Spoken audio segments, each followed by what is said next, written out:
Welcome to the Heart and Soul Wellness Podcast, where we inspire women by teaching applicable skills and tools and assisting them with connecting with one another, healing, and aspiring to their highest selves so they can reach their full potential.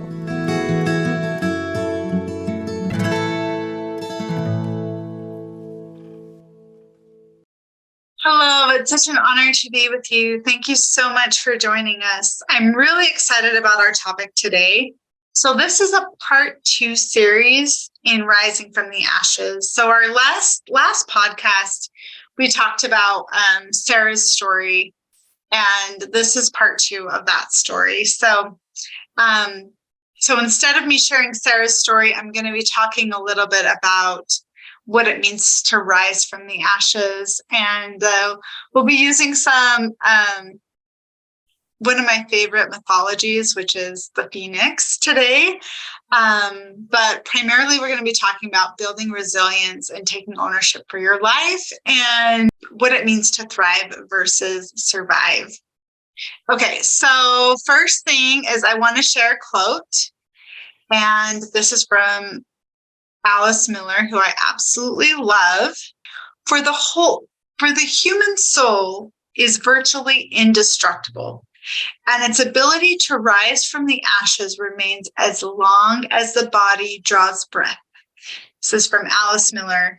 For your own good, hidden cruelty in child rearing and the roots of violence. So the survival of the human spirit is such an interesting topic for us to address. On one hand, we can really explore what it means to be a survivor and to thrive versus being a victim. And the reality is that through our life experiences, we are all going to bump up against something, some of us different than others. So one of the quotes that I absolutely love that I've quoted before is our painful experiences aren't a liability, they're a gift. They give us perspective, meaning, and an opportunity to find our unique purpose and strength. So I want you to think for a second about gifts, okay? And how sometimes there's something we bump up against that we do not want. It's the last thing we want. It might not be the way we planned life. For example, if you go back to Sarah's story where she lost everything and then had to pick up and start all over again, right? But then was able to create beauty and meaning through her ashes. And one of the things Sarah talked about in her story was gratitude, how gratitude helped her with thriving, but also making sense of life and being able to start all over again. And of course, it's something that she mentioned she's still processing and making sense of. So again, coming back to this idea of rising from the ashes, I want to share one more quote. Maybe it took the ugly things, the ashes, the scrapes, the dirt to grow beautiful things. This is by Grace A. Johnson, Prisoner at Heart. Thinking about that, maybe it took the ugly things. So I want you to think for a moment of those things that are ugly, those things that you turn from, those things that you do not want to face, those things that are part of your life experience right now. Now, I want you to think for a minute about what it means for them to be a gift, okay? So I'm going to give a personal example. So there was a time in my life where I went through a pretty big transition. And so as a therapist and also in my life, and at that point, I decided to take up yoga. I took up mindfulness and meditation. I needed something to help me with getting more connected to myself. At that point, I was really raising kids. I was really engaged in taking care of them and sometimes felt disconnected from myself. Now, this path of mindfulness, this path of gaining more awareness, this path of understanding myself better actually helped me immensely in things that I faced later on in life and helped me with cultivating more compassion, more radical acceptance, even more surrender.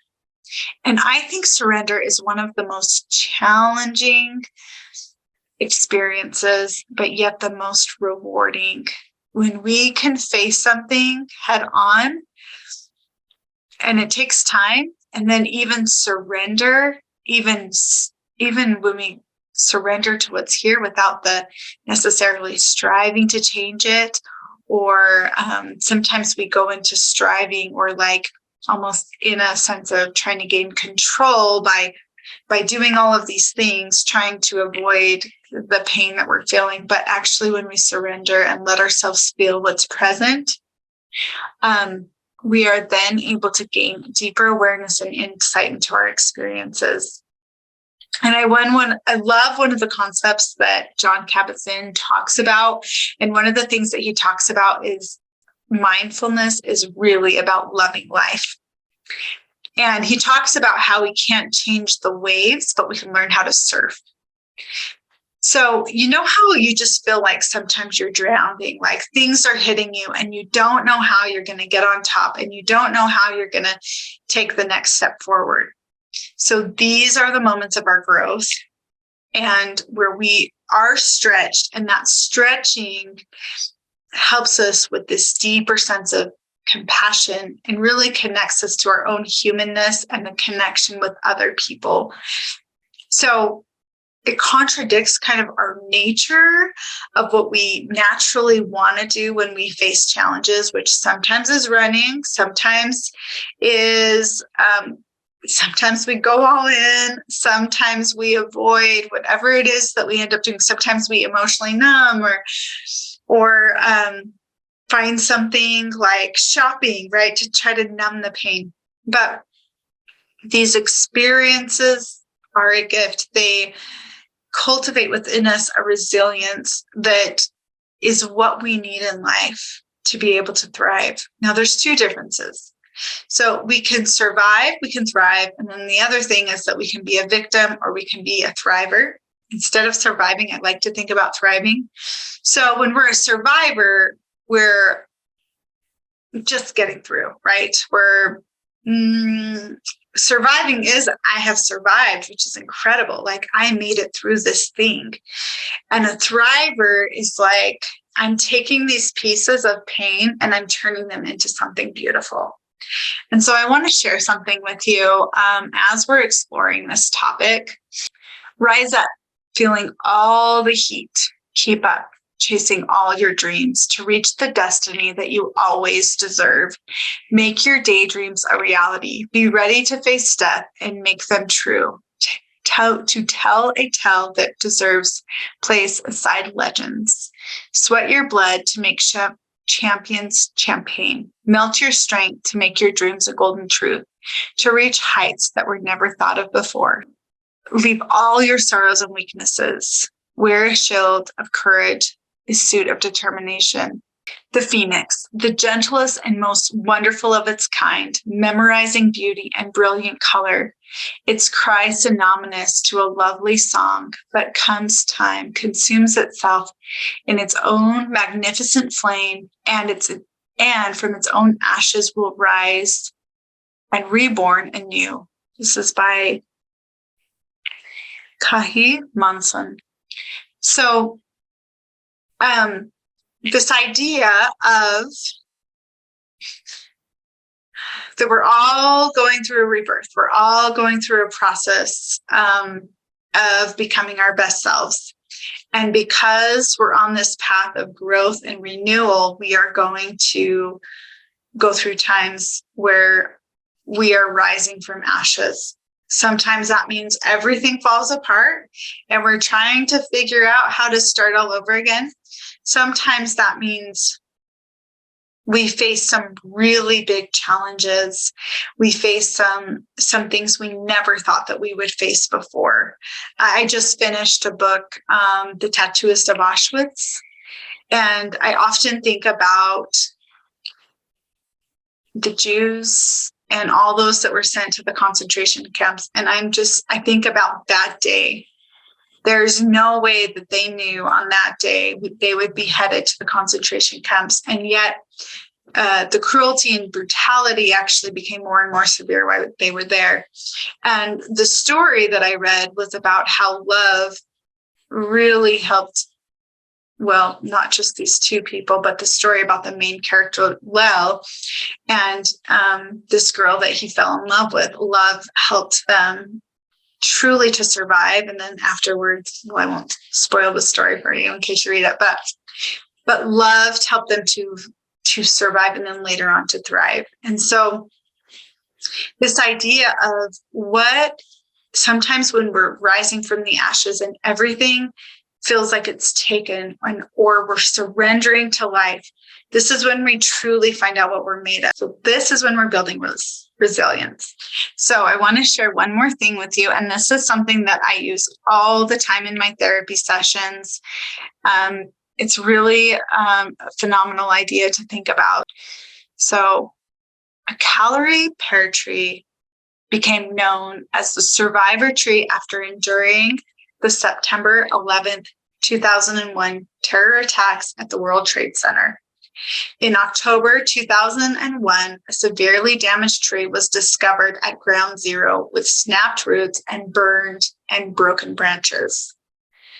The tree was removed from the rubble and placed in the care of the New York City Department of Parks and Recreation.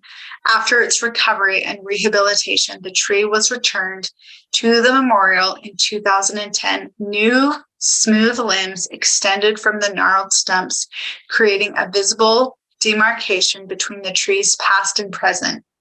Today, the tree stands as a living reminder of resilience, survival, and rebirth. Okay. I love this so much because this tree, I mean, you think about Ground Zero and somehow this tree survived, right? Although all of its branches were broken off, it was pulled from the rubble, barely making it, but yet it survived. And now it's this big, beautiful tree that you can find and is a monument.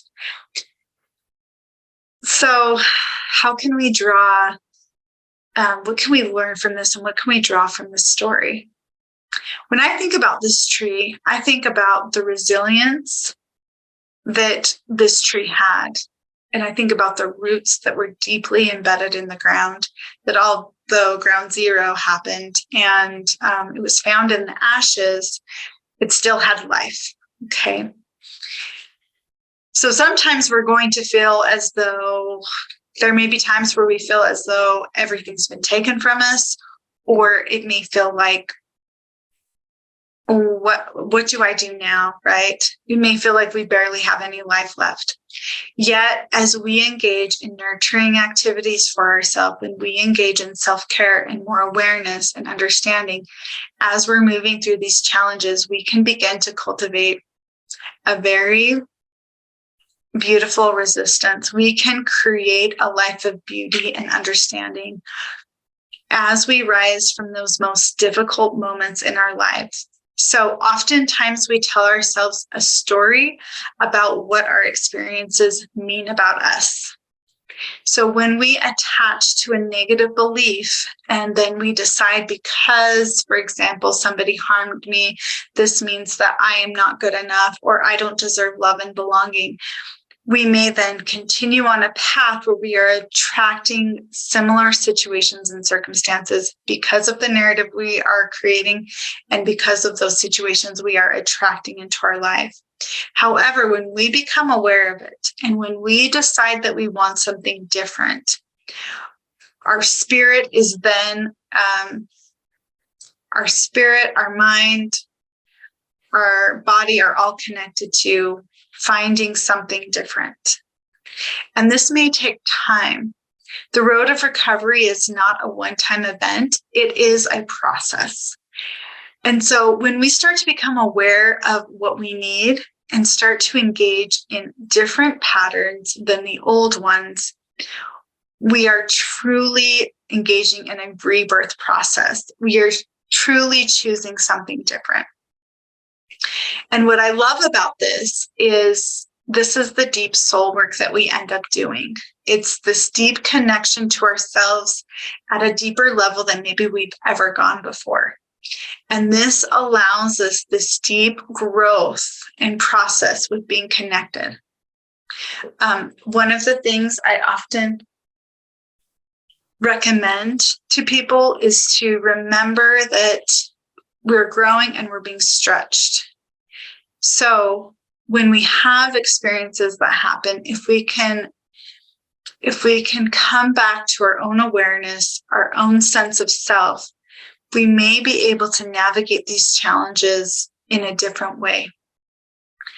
The other thing that I like to talk about is the importance of taking time out for ourselves, journaling, identifying our emotions, and letting ourselves move through the process.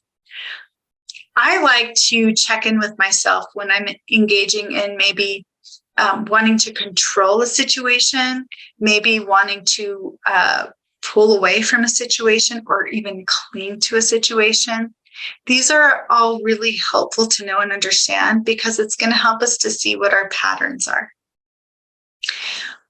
Mindfulness is a practice of coming back to ourselves over and over and over again. A mindfulness practice allows us to bring ourselves back to the present moment and learning and understanding what is present for us moment to moment. It also cultivates, one of the things it does is it imprints our brain in a way where we're creating new neurocircuitry where we are responding to life differently than we would naturally, or in a way that maybe our limbic system may have us respond in terms of reacting to life and situations instead of responding to them from a place of ease and gratitude. One of the things that we talked about in our last podcast is how gratitude can move us forward. And I am a big advocate for gratitude. Gratitude has a way of helping us to see things from a different perspective. So our mind oftentimes goes to the problems. It goes to what's wrong. It goes to what needs to be fixed. How can I change what's happening right now?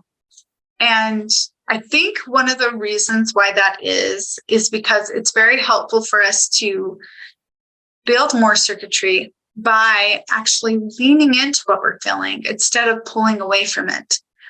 Leaning into the emotions and sensations that we're feeling, obviously with a lot of nurturing and safety. But when we do that, we are building new circuitry in the brain and we are engaging with life instead of disconnecting from life. So one of the ways you can do this is truly just taking 5 to 10 minutes a day, just with with your breath, taking a moment to check in with yourself, taking a moment to notice what you're sensing, feeling, and describing it instead of getting carried off in the story. So when you do notice you're getting carried off in the story, you can bring your mind back to the present. So gratitude at the end of the day, writing down a list of things that you noticed. It could be something as simple as a cashier at your favorite grocery store was kind, or it could be as simple as kindness from a neighbor, or the little things. We sometimes ignore the little things, but the little things are very important. And when we can direct our attention to the little things that are happening, it can ease some of the challenges or the burden of the heavier things that we may be feeling and experiencing. So my invitation to you this week is to start a gratitude practice if you haven't. And even if it's just thinking at the end of the day of a few things that you're grateful for. The other thought that I have, or the other thing that I would encourage you to do, is think about resilience. So resilience is our ability to move through challenges and learn from them and grow from them and rise from them, just like the phoenix. So this process of rising means acknowledging, accepting what's present here, and what do I want to learn from it, and how do I want to grow in my resilience. And when you think about the image of like the survivor tree, and you think about the image of the phoenix, this is truly how we can rise, by like starting off with what we have. It's like, what do I want to cultivate more of? Okay, so maybe I have a strength with compassion. Maybe I have a strength with, it could be anything like education, crafts, reading, whatever it is that you do. And then you can add to these things by acknowledging what your strengths are and then growing those strengths. The way that we overcome a lot of when we get really focused on like our lack, we're going to have a hard time with connecting with what's going well and what's good about us. So when we focus on our lack, or we focus on all the mistakes we make, then we can get stuck in a pattern of not seeing ourselves as we truly are. But when we can focus on what gifts do I have and what can I grow more of, how can I build my own resilience, we're going to cultivate more resilience, and we truly are going to be able to rise and thrive. So I want you to think about a couple of more things. There's a couple of more things I want to share. I want you to think about times where you find yourself getting stuck in a victim pattern, like life is happening to me and I have no control over it. And then the second thing I want you to do is focus on a thriving and empowerment mentality, like how can I take ownership for my life, and how can I create more resilience, and what are my gifts and strengths that I want to focus on and even multiply. Anything that we overcome comes back to our faith in ourselves and our capacity to grow and thrive. And the last thing that I recommend is getting connected with any kind of spiritual practice. For some people, that is truly connecting with the environment around them. For other people, it truly is a support system. And for others, there's a faith-based community or maybe even a religion that they are connected to. Whatever yours is, I encourage you to find a way to get connected. I even have people who talk with me about their spiritual practice being yoga or meditation. So finding a way to get connected to those things that inspire you, even if it is 5 to 15 minutes a day. It is always such an honor to be with you. I am going to include the survivor tree information in the show notes, as well as the poem that I shared and some of the quotes. If you have any questions or comments, please feel free to reach out. And I hope you have a lovely week, and I will see you next week. Thank you for listening to the Heart and Soul Wellness Podcast with your host, Sarah Carter. Make sure to like and subscribe, and if you have any thoughts about what we talked about today, leave a comment. Also, you can find us at heartandsoulwellness.org and on Facebook and Instagram. Join us again as we continue to help women heal, connect, and aspire to their true and authentic selves.